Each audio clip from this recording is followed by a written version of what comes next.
les questions, les réponses. Vous avez l'habitude de nous envoyer vos messages. On va démarrer tout de suite avec une question du forum de Quesada 13. Quel serait le meilleur tirage en Coupe de France? Alors là... Paris à domicile, sans hésiter. J'allais le dire exactement. Paris sans à domicile. Aucune hésitation. Parce que si c'est pour aller en finale et se taper Paris et se fatiguer, autant régler le problème tout de suite. Soit éliminer parce qu'ils sont au-dessus et c'est leur compète officielle depuis combien de saisons. Donc voilà. Ou alors éventuellement Lyon-Paris derrière et après tu prends ce que tu veux. Mais je pense que Marseille-Paris au Vélodrome. Alors il y a une donnée calendrier qui rentre en compte puisque ce match de coupe, donc le quart de finale, sera disputé après 3 jours après le match de championnat à Paris. Voilà. Babou, est-ce que toi, quelques jours avant, excuse-moi, le match retour contre le Real? Oui, pour eux, oui. C'est ça. On joue juste après le Real, on jouerait 2 fois contre eux. Paris à domicile, Paris, je confirme aussi. À l'Orange Vélodrome. Ça vous plaît ça? Excusez-moi, j'avais pas d'idée, mais ils m'ont convaincu à fond. Moi, je suis à fond derrière. Moi, je vous cache pas qu'un déplacement aux herbiers juste pour Romain Herring, ça me ferait plaisir. Mais bon, voilà. Il aime les mojettes, c'est ça? C'est que ça lui plaît. Je pense que l'argument est bon. Après, moi, je verrais plus Paris recevoir Paris en demi-finale parce qu'ils auront puisé un peu dans les énergies. Puis en demi-finale, le public attendra encore plus. Donc, pour moi, repousser et recevoir le PSG en demi-finale. Et comme ça, tu laisses un PSG Lyon en quart. Voilà, ils sortent Lyon d'abord. Et là, ils auront vraiment puisé dans les énergies. Très bien. Quand tu regardes les équipes restantes, tu te dis, il y a un coup à jouer. Hein. Ah, oui. On va passer un coup de fil à Eurosport qui organise le tirage. On va leur dire de mettre Bengus au tirage. Mais est-ce qu'ils vont faire un multiplex pendant le tirage? C'est ça qui serait intéressant de savoir. Différentes boules, ouais, ça fait. Avec les boules bleues sur Eurosport 360 et les boules rouges sur Eurosport Play. On va passer à la question suivante. Elle est sur Facebook de Axel Bémoussine qui nous dit: Garcia est-il en train de faire la copie conforme de son AS Rome avec l'OM? Absolument aucun rapport. On en parlait avec Najet qui me disait pareil, c'est absolument pas Najet en plus qui suit encore plus que dans la Serie A et la Roma. Ça n'a absolument aucun rapport. Rudy Garcia a fait du bon boulot à la Roma pendant 1 an et demi. Ensuite, il s'est coupé d'une partie des dirigeants et il a pris en main le recrutement. Il a fait n'importe quoi pendant l'an et demi qui a suivi. Il est resté 3 ans à peu près. Et donc il a appris de ses erreurs, tant mieux pour l'OM, mais ça n'a aucun rapport, que ce soit dans le jeu, dans la gestion d'effectifs, dans ses rapports avec Jacques-Henri Hérault et Zubizarreta, rien à voir. Rien à voir. Et même la configuration des joueurs qu'il avait à disposition à la Roma et ce qu'il a récupéré à l'OM, on est vraiment dans une phase de construction, alors qu'à la Roma il y avait quand même encore des Totti, des De Rossi. L'objectif du président américain là, qui vit à New York mais qui gère en même temps les Boston Celtics et la Roma, là, c'était d'être champion sous 5 ans, ça fait 7 ans. Donc voilà. Ils sont pas objectifs. Ah mais il y a la Juve. Et ça, 7 ans, 7 titres, voilà, c'est pas compliqué. On va passer à la question suivante. Elle vient du forum de Jean Château-Gombert sûrement. Vous trouvez pas que nos Olympiens ont pris de la masse à l'image de Sanson, mais n'ont-ils pas perdu en volume de jeu? Est-ce que tu fais attention à ça, Greg, un peu à la masse musculaire? On sait que Paolo Rangoni a mis des exercices en place. On nous a montré ça en début d'année. En National 3, non, on fait les prises de poids, mais après, on n'est pas assez pro pour pouvoir vraiment suivre ça à la lettre. Après, je fais attention au volume de jeu et je suis plutôt... je pense au contraire qu'ils ont beaucoup plus de volume de jeu, de volume de course quand je les vois en début de saison, où on se posait beaucoup de questions et je trouve qu'ils sont beaucoup mieux physiquement. Après pour Sanson, je peux pas dire, mais peut-être qu'il a pris de la masse, ouais. C'est un peu le sens de la question. Ouais. Il dit non seulement ils ont pris de la masse, mais ils ont pas perdu.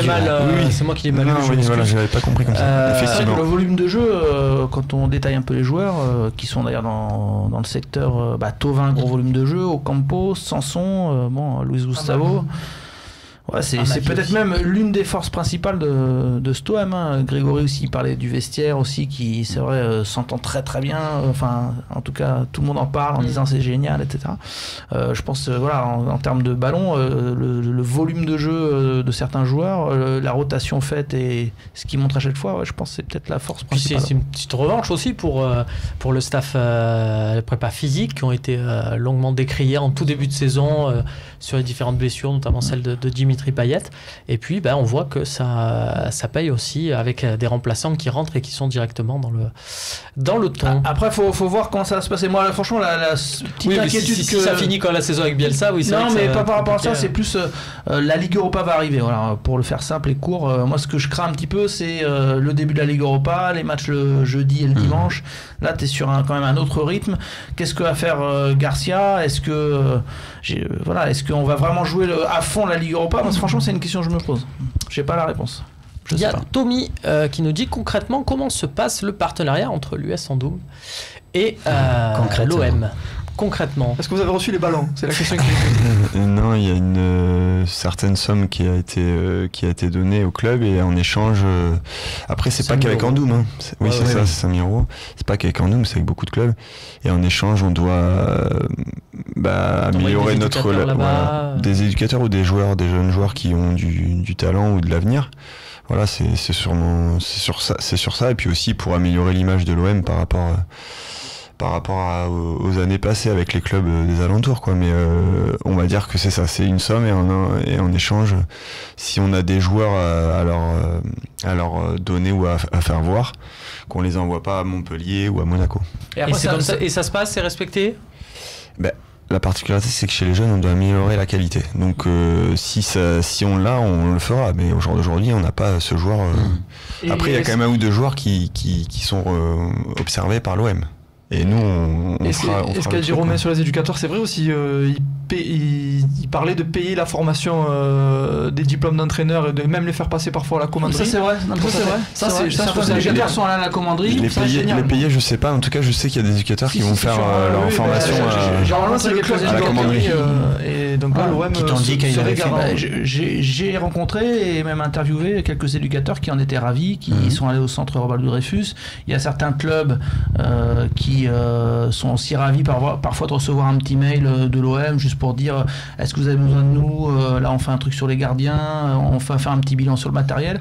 Moi, les retours que j'ai, franchement, c'est que l'OM prend ça très à cœur, parce qu'on a un peu critiqué en disant que c'était de la com, etc. Et voilà, non, le retour des clubs amateurs, il est eu quasi unanime, c'est que c'est un vrai partenariat, qu'il y a des échanges et ça va au-delà des 5 000 € ou même.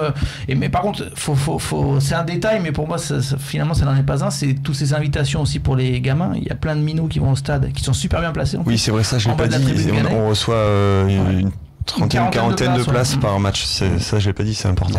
C'était géré avant par d'autres personnes qui ont duplié Pagache Olympique de Marseille, ce côté. On peut penser que c'est un détail, mais je vous garantis pour les enfants qui en bénéficient, c'est top. Je suis d'accord. Point là-dessus, Grégory, pour être complet, est-ce que aussi sur ton équipe, à toi que tu entraînes l'équipe première, il y a aussi ces joueurs qui restent profondément amoureux de l'Olympique de Marseille, attachés, et ça parle OM dans le vestiaire, et que c'est. Oui, je pense qu'ils suivent l'OM, oui. Et puis dès qu'ils peuvent, ils vont voir les matchs. C'est important, ça aussi. C'est vrai que ça s'était un peu perdu les dernières années. C'était la dernière question. Messieurs, merci d'avoir participé à ce talk. Flo, il y a des enquêtes, des articles à venir sur RMC. On vit au rythme des matchs, hein. C'est ça qui est bien aussi en ce moment. Hein. Voilà. On n'invente rien, mais donc on va prendre la route. Après, on fera la route avec le Phocéen d'ailleurs, qui sera le bienvenu dans la voiture RMC pour aller à Braga. Donc voilà, on vit au rythme des matchs, ça se passe bien, l'ambiance est bonne. Nous aussi, le vestiaire vit bien dans la presse marseillaise, je tiens à dire. Le fameux gros carré Matab, cette voiture là, Sébastien Ruggieri et Florent Germain. Greg, vous jouez qui ce week-end Là, on est en repos ce week-end et la semaine prochaine, on va recevoir une équipe corse, Île-Rousse. C'est sympa. Le FBIR. C'est ça. C'est sympa, dans votre pool, il y a beaucoup d'équipes corse, ça se passe très bien. C'est une cordiale comme on les aime. On n'a plus le temps, Romain. Dans le respect des valeurs, dans le respect du football, comme on l'aime, le football corse. Allez, merci à tous. Encouragez l'US Andoum qui joue la montée, on le rappelle, et qui pourrait jouer contre la réserve de l'OM. La saison prochaine, c'est tout le mal qu'on leur souhaite. Salut à tous.